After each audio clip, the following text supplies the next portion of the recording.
இந்த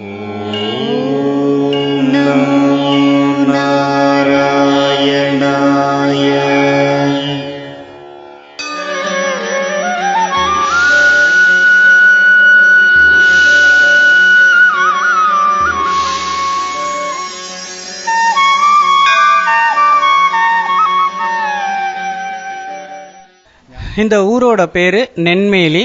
செங்கல்பட்டுலேருந்து 4 கிலோமீட்டர் தொலைவில் இந்த கிராமம் அமைஞ்சிருக்கு. இந்த ஊரில் மூலவர் லக்ஷ்மி நாராயண பெருமாள் ஸ்வயம்பு மூர்த்தி. இந்த ஊரோட விசேஷம் என்னென்னா, உற்சவமூர்த்தி ஸ்ரார்த்த சம்ரக்ஷண நாராயண பெருமாள். உலகத்திலேயே இந்த பேர் கொண்ட பெருமாள் எங்கேயுமே கிடையாது. 10 அவதாரங்கள் எடுத்து பாமரர் வாழ்விற்கும் பக்குவமான வாழ்க்கை வழிமுறைகளை போதித்து அவர்கள் மனநிறைவோடும் மகிழ்வோடும் வாழ வழி செய்த பார்க்கடல் பெருமாள். 108 திவ்ய தேசங்கள் உட்பட பல்வேறு திருஷேத்திரங்களில் எழுந்தருளும் திருமால் தன் துணைவியார் லக்ஷ்மி தேவியுடன் காட்சி தந்து கருணை செய்யும் திருத்தலம் நென்மேலி கிராமம். செங்கல்பட்டு நகரத்தில் இருந்து திருக்கழுக்குன்றம் செல்லும் சாலையில் 5வது கிலோமீட்டரில் உள்ளது நென்மேலி கிராமம். புண்டரீக நல்லூர் மற்றும் பிண்டம் வைத்த நல்லூர் இவை எல்லாம் நென்மேலி கிராமத்தின் முற்கால பெயர்கள். இந்த அழகிய ஊரில் அமைந்துள்ளது லக்ஷ்மி நாராயணர் திருக்கோயில். இது ஒரு பரிகார திருக்கோயில். மூலவரின் திருநாமம் லக்ஷ்மி நாராயணர். மூலவராக விளங்கும் லக்ஷ்மி நாராயணரின் திருவுருவம் ஏறத்தாழ 800 ஆண்டுகளுக்கும் மேலான தொன்மை வாய்ந்தது. இவர் ஒரு சுயம்பு மூர்த்தி. திருவடியில் ஆதிசேஷன் இத்தலத்தின் சுயம்புவை தாங்குகின்றார். மூலவர் லக்ஷ்மி நாராயண பெருமாள், இடது மடியில் மகாலட்சுமி தாயார், திருமார்பல மகாலட்சுமி, திருமடியில மகாலட்சுமி, திருவடியில ஆதிசேஷன். ஏறக்குறைய 800 வருஷம் பழமையான பெருமாள் சுயம்பு மூர்த்தி.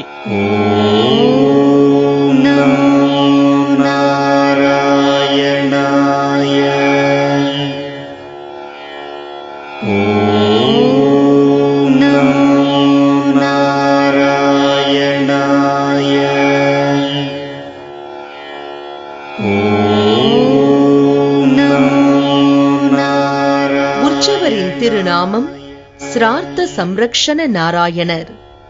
வலப்பக்கம் ஸ்ரீதேவி, இடப்பக்கம் பூதேவி இடம்பெற்றிருக்க கம்பீரமான கிரீடத்துடன் கண்களுக்கு இனிமையாய் காட்சி தருகிறார். தாயாரோட பிரார்த்தனைக்காக சிம்ம முகத்தை மாத்தி பெருமாள் நாராயணனா சேவை. உற்சவருக்கு ஸ்ரார்த்த சம்ரக்ஷண நாராயண பெருமாள்னு திருநாமம். ஆற்காடு நவாப்புக்காக சுவாமி இங்க பிரத்யக்ஷம். சாந்த ஸ்வரூபியான விஷ்ணு, நம்மாழ்வார், ஸ்ரீ ராமானுஜர், ஆஞ்சநேயர், கருடர், விநாயகர், தோஷ நிவர்த்தி தரும் நாக தேவதைகள் ஆகியோரும் அருள் பாலிக்கின்றனர். இத்திருத்தலத்தில் லக்ஷ்மி நாராயணர் எழுந்திருப்பது குறித்த தல வரலாறு பக்த கோடிகளின் கண்களை கண்ணீர் குளமாக்கும். இந்த நென்மேலி ஒரு காலத்தில் ஆற்காடு நவாப்பின் ஆளுமைக்கு உட்பட்டிருந்தது. அப்போது இவ்வூரை சேர்ந்த ஒரு பிராமண தம்பதியருக்கு நிகழ்ந்த சம்பவமே இந்த லக்ஷ்மி நாராயணரின் வரலாறாகும். நாராயண சர்மா, சரஸ்வாணி என்றழைக்கப்பட்ட பிராமண தம்பதியர் தூய்மை தவறாத ஆச்சார அனுஷ்டானங்களை அனுதினமும் கடைபிடிப்பதில் களங்கமில்லாதவர்கள். இந்த நென்மேலி கிராமம் மற்றும் சுற்றியுள்ள பகுதிகளில் வரி வசூல் செய்து ஆற்காடு நவாபிற்கு செலுத்தும் திவானாகவும் நாராயண சர்மா அவர்கள் விளங்கினார். அது மட்டுமல்ல, குழந்தை பேறு கிடைக்காத அத்தம்பதியினர் இத்தலத்தின் லக்ஷ்மி நாராயணருக்கு கைங்கரியம் செய்வதில் தீவிரமாக இருந்தனர். பெருமாள் சேவைக்கு ஆன செலவுகள் அனைத்தையும் செய்தார். ஆற்காடு நவாப் காலத்துல திவானா பணிபுரிஞ்ச வேதத்துல தனி வேதமான சுக்ல யஜுர் வேதத்தை சேர்ந்த சரசவாணி யஜ்ஞநாராயணன்ற ஒரு ஐயர் தம்பதி இந்த ஊர்ல வாழ்ந்து வந்தா. அவளோட கடமை இந்த ஊரை சுத்தி உள்ள 8 கிராமத்தை நிர்வாகம் செய்து அந்த வட்டி பணத்தை ஆற்காடு நவாப் கையில செலுத்தணும். அப்படிப்பட்ட காலத்துல இந்த கோவில் பழுதடைஞ்சதுனால தன்னோட கைப்பணத்தை எல்லாம் இந்த கோவிலுக்காக செலவு பண்ணிட்டார் அந்த திவான். அதனால அந்த முறை அவரால் வட்டியை செலுத்த முடியல. இதனால ஆற்காடு நவாப்பின் கோபத்திற்கு ஆளாகி அவரோட சிரசை கொய்யும்படி தண்டனை கிடைச்சிது.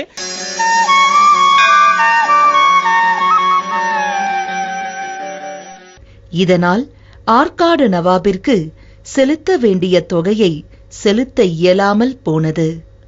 காரண காரியங்கள் எதையும் அறிந்து கொள்ளாமல் தொகையை செலுத்த தவறிய திவான் நாராயண சர்மா என்கிற அளவில் மட்டும் அறிந்த ஆற்காடு நவாப் ராஜாங்கத்தை மதிக்காமல் போனதாக கோபம் கொண்டு நாராயண சர்மா அவர்களின் தலையை சீவி மரண தண்டனை நிறைவேற்ற நவாப் ஆணையிட்டார். இதனை கேட்டு தம்பதியினர் சித்தம் கலங்கினர். தலை கொய்யப்பட்டு அவமானப்பட்டு சாகப் போவதை எண்ணி வேதனையில் துடித்தனர். பின் நாராயண சர்மா தன் மனைவியை அழைத்துக் கொண்டு திருவிடந்தை எனும் ஊருக்குச் சென்றார். புத்திர பாக்கியம் கிடைக்கப் பெறாத தான் இறந்த பின் தன் மனைவி எப்படி கரை சேர்வாள் என கலங்கிய நாராயண சர்மா தன் மனைவியிடம் பேச மனைவியும் கட்டிய கணவனின் பாசத்தை உணர்ந்தார். அன்றைய தினமே அத்தம்பதியினர் தங்கள் உயிரை மாய்த்துக் கொண்டனர். அந்த சமயத்துல அந்த அம்மாவுக்கு ஒரு மன வருத்தம். சுவாமின்னு கைங்கரியம் பண்ணோமே, பெருமாள் நம்மளுக்கு இப்படி ஒரு அகால மரணத்தை கொடுத்துட்டாரேன்னு ஒன்று. ரெண்டாவதா லோகத்துல போறவா எல்லாருக்கும் புத்திர கைங்கரியம் பேர் சொல்ல ஒரு பிள்ளை இருக்கும், பெருமாள் நம்மளுக்கு அந்த பாக்கியத்தையும் கொடுக்கலையேன்னு அந்த அம்மாவுக்கு சுவாமி மேல மன வருத்தம். பெருமாள் நினைச்சிருந்தா அவர்களை தடுத்தாட்கொண்டிருக்கலாம், கைவிட்டுட்டார் லீலைகள் பண்றதுக்காக. தெய்வத்திற்கான கைங்கரியத்தை சிரத்தை எடுத்து செய்யும் போது அவரவர் கர்ம பலனுக்கேற்ற வண்ணமே அவர் தம் வாழ்க்கை சக்கரம் உருள்கிறது. ஆயினும் தெய்வத்தின் அனுக்கிரகத்தால் அவர்கள் அழியாத புகழால் வையத்துள் வாழ்வாங்க வாழ்கின்றனர் என்பது முற்றிலும் உண்மை. இந்த சமயத்துல சரசவாணியோட பெற்றோர் செய்யார் பக்கத்துல வாழப்பந்தல்ன்ற கிராமத்துல அவளும் ஒரு திவான். அவ இந்த ஊரை நோக்கி வரா. தன்னோட மாப்பிளப்பட்ட கடனை தான் அடைக்கிறதா சொல்லி ஆற்காடு நவாப்பும் தனக்கு வந்து சேர வேண்டிய பணம் வராதனால அந்த திவானை தேடிண்டு இந்த ஊருக்கு வரார். அப்ப இந்த ஊர் மக்கள்லாம் புகழறா அந்த திவானை பத்தி. ஏன்னா ஒரு ராஜாவோட கடமை தான் கோவில் கட்டுறது குளம் வெட்டுறதெல்லாம். தன்னோட பணிகளை அந்த திவான் செஞ்சதுனால நான் அவரை மன்னிச்சு விட்டுறேன்னு ஆற்காடு நவாப் சொல்றார். 2 பேரும் சேர்ந்து அந்த திவானை தேட முற்படும் பொழுது இந்த பெருமாள் பிரத்யக்ஷமா காட்சி தந்து, நீங்க அந்த திவானை தேட வேண்டாம், நான் அவருக்கு வைகுண்ட பிராப்தி கொடுத்துட்டேன், அவரோட கடைசி ஆசையான பிள்ளை இல்லைன்ற குறைய தீர்த்து வைக்க நானே மகனாயிருந்து எல்லா கர்ம காரியங்களும் பண்ணிட்டேன்னு சொல்றார். ஒரு கொடிய குற்றவாளியின் மரண தண்டனையின் போது அவனது இறுதி ஆசை என்னவென கேட்டு அது நடைமுறைக்கு உகந்ததெனில் அதையும் செய்து தர நவீன கால சட்டம் இடம் தருகிறது. அப்படி இருக்க தனது அடியாரது குடும்பத்தை அல்லல் பட வைத்து வைகுந்த பிராப்தியையும் தானே தந்த எம்பெருமான் உண்மையான தனது பக்தன் குடும்பத்தின் இறுதி புலம்பலை கேட்காமல் விட்டு விடுவாரா? அந்த பக்தரின் மனைவி பரிதவித்தது தன் உள்ளத்தை நெகிழ வைத்ததால் அந்த ஆன்மாக்களை குளிர வைக்க அவை சாந்தி பெற அன்றே பெருமாள் முடிவெடுக்கிறார். அதன்படி அந்த தம்பதியருக்கு தானே அவர்களுக்கு ஒரு பிள்ளையாக மாறி தம்பதியரின் ஆன்மாக்கள் சாந்தி அடைய தானே சிராத்த கைங்கரியம் செய்திருக்கிறார். இது உருக்கமான ஒரு உண்மை வரலாறு. அப்போ அந்த திவான் கேட்டாராம், தனக்கு மாத்திரம் பண்ணா போராது, இந்த கலியுகத்துல தன்னை போல உள்ளவங்க எல்லாரையும் நீ சம்ரக்ஷணம் பண்ணணும்னு இந்த பெருமாளை பிரார்த்தனை பண்ணிக்க. பெருமாள் சிரார்த்த சம்ரக்ஷண நாராயணனா இந்த சன்னதியில் அவதரிச்சு குதம காலம்னு சொல்லக்கூடிய இந்த உச்சி வேளையில பூஜையை ஏத்துண்டு இந்த பூஜையோட பலனையும் இறந்த நம்ம முன்னோர்களுக்காகவே கொண்டு போய் சேர்க்கறதுனால சிரார்த்த நாராயண பெருமாள் மானிடராக பிறந்தோர் எல்லோரும் ஏதோ ஒரு வகையில் கடன்பட்டவர்கள்தான். ஆயினும் கடன்களுக்கெல்லாம் பெருங்கடன் என்பது தெய்வ திருவடி அடைந்த முன்னோர்கள் எனப்படும் தங்களின் பித்ருக்களுக்கு சிராத்தம் எனப்படும் தர்ப்பணத்தை அர்ப்பணிக்காமல் இருப்பதே பாவங்களில் பெரிய பாவம். இந்த பித்ருக்களான முன்னோர்களின் ஆன்மாக்கள் அமைதி பெறாமல் எந்த ஒரு மனிதரின் வாழ்வும் வளர்ச்சி காண்பதில்லை. அவர் தம் வாழ்வில் தடைகள், சூன்ய நிலை ஆகியவை தலைமுறை தலைமுறையாக தொடர்ந்து கொண்டேதான் இருக்கும். இத்தகைய தோஷத்தை போக்கிக் கொள்ள நென்மேலியில் சிராத்த சம்ரக்ஷண பெருமாளை சரணடைகின்றனர். இத்தலத்தின் பின்புறத்தில் ஸ்ரீ விஷ்ணு பாதம் பிரதிஷ்டை செய்யப்பட்டுள்ளது. இதுவே தர்ப்பணம் செய்யும் புண்ணிய இடம். ஒவ்வொருவரும் தங்கள் முன்னோருக்கான சிராத்தத்தை சமர்ப்பிக்க மூலவரின் சன்னதியில் சுவாமியின் பாதார விந்தங்களில் சமர்ப்பிக்கப்பட்ட பூஜை பொருட்களை சங்கல்பத்துடன் எடுத்து வருகின்றனர். அதன் பிறகு பித்ருக்களுக்கான சமர்ப்பணம் வேத மந்திர ஒளி முழங்க குலதெய்வ பிரார்த்தனையுடன் தொடங்குகிறது. எப்படி நம்ம காசி, ராமேஸ்வரம், கயாலாம் சொல்றோமோ அதுல சிறந்ததான கயைக்கு சமமான பலனை சுவாமி இங்க எளிமையா கொடுக்கிறார்.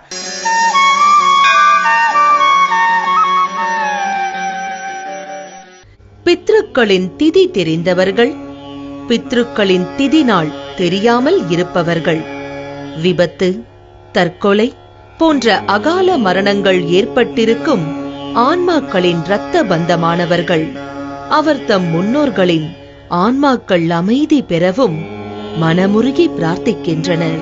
பூஜையில் தங்கள் வேண்டுதலையும் சமர்ப்பிக்கின்றனர். ஜாதகத்திலுள்ள பித்ருக்கள் சம்பந்தப்பட்டமான தோஷங்கள் நம்மையும் அறியாமல் நம்மளோட ஜாதகத்துல பித்ரு சாபங்களோ குல சாபங்களோ ஜாதக ரீதியா பித்ரு ஸ்தானங்கள்லாம் பாதிக்கப்பட்டிருந்தாலோ அமாவாசை, ஏகாதசி, பஞ்சமி, அஷ்டமி, நவமி போன்ற புண்ணிய திதிகளில் இங்கே பண்ணிக்கிறச்சே பித்ருக்கள் சம்பந்தப்பட்டமான தோஷங்கள்லாம் நீங்கி சுகமான வாழ்வு கிடைக்கிறதா பெரியவாளுடைய வாக்கு.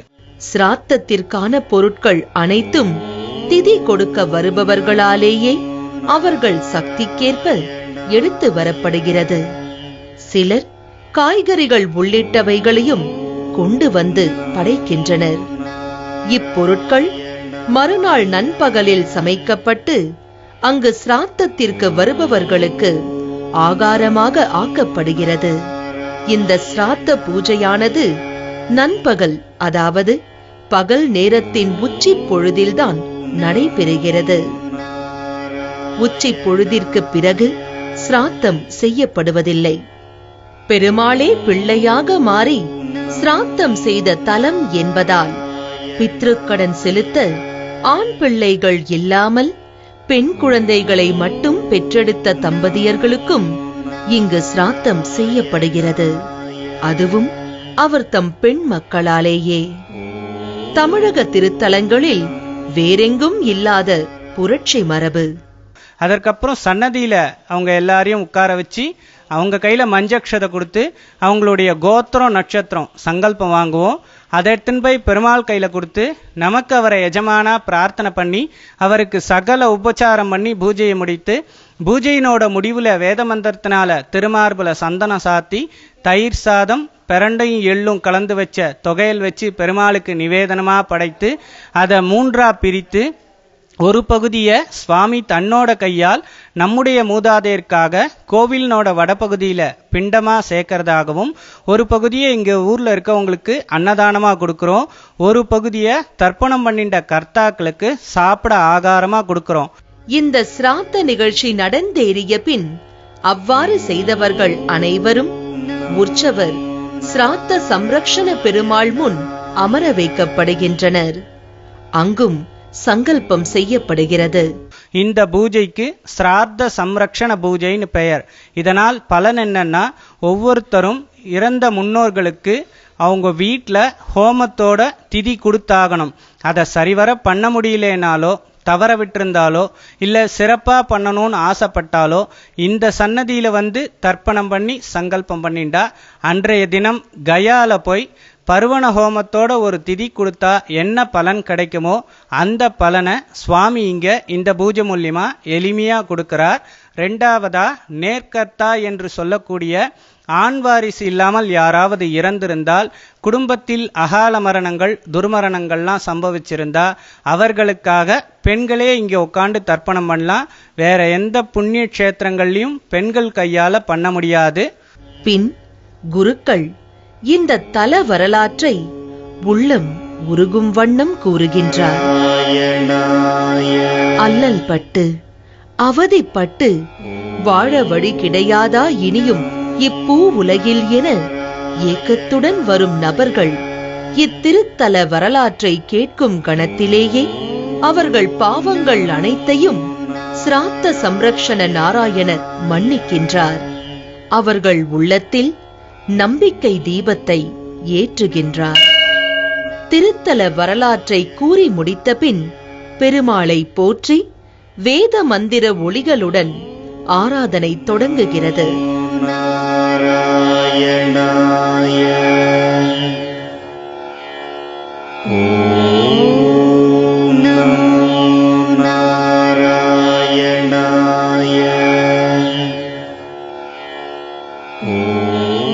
தங்கள் தட்சணையை பக்தர்கள் சமர்ப்பிக்கின்றனர். தனது திருத்தலத்தில் பெருமாளே முன்னின்று தனது பக்தர்களின் முன்னோர்களுக்கான சிராத்தத்தை செய்து முடித்து அவரவர் முன்னோர்களிடம் பெருமாளே கொண்டு சேர்ப்பதால் இங்கு வருவோருக்கு வாழ்க்கையில் ஒரு ஏற்றம் மிகுந்த மாற்றம் நிகழ்வதை பலரும் அறிந்தே இத்தலத்திற்கு வருகின்றனர். இத்திருத்தலத்தின் மிக முக்கியமான அம்சம் என்னவெனில், பித்ருக்கடன் போக்க சிராத்தம் செய்ய வருபவர்கள் அவர் தம் குடும்பத்தினர் தவிர வேறு எவரும் ஒருபோதும் கோயில் வளாகத்தினுள் அனுமதிக்கப்படுவதில்லை.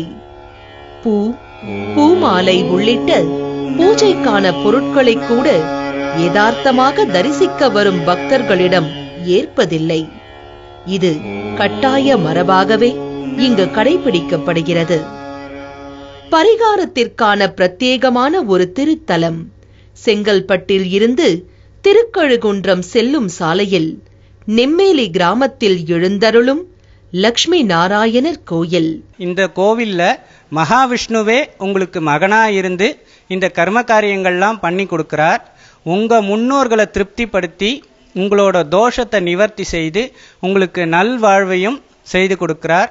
இந்த கோவிலோட விசேஷம் மகாவிஷ்ணுவே எல்லாருக்கும் மகனா இருக்கிறது தான். அவரே மகனா இருந்து உங்களுக்கு இதை பண்ணி கொடுக்கறதுனால உங்களுக்கு ஏற்படும் பித்ரு தோஷங்களாகட்டும் வேற எந்த இதுவாகட்டும் நிவர்த்தியாதுன்றது பிரத்யக்ஷம். பித்ரு தோஷ நிவர்த்திக்காக வழி தேடி வருபவர்கள் பெருமாளை தஞ்சமடைகின்றனர். பெருமாளும் அனுக்கிரகம் செய்கிறார். நாராயணாய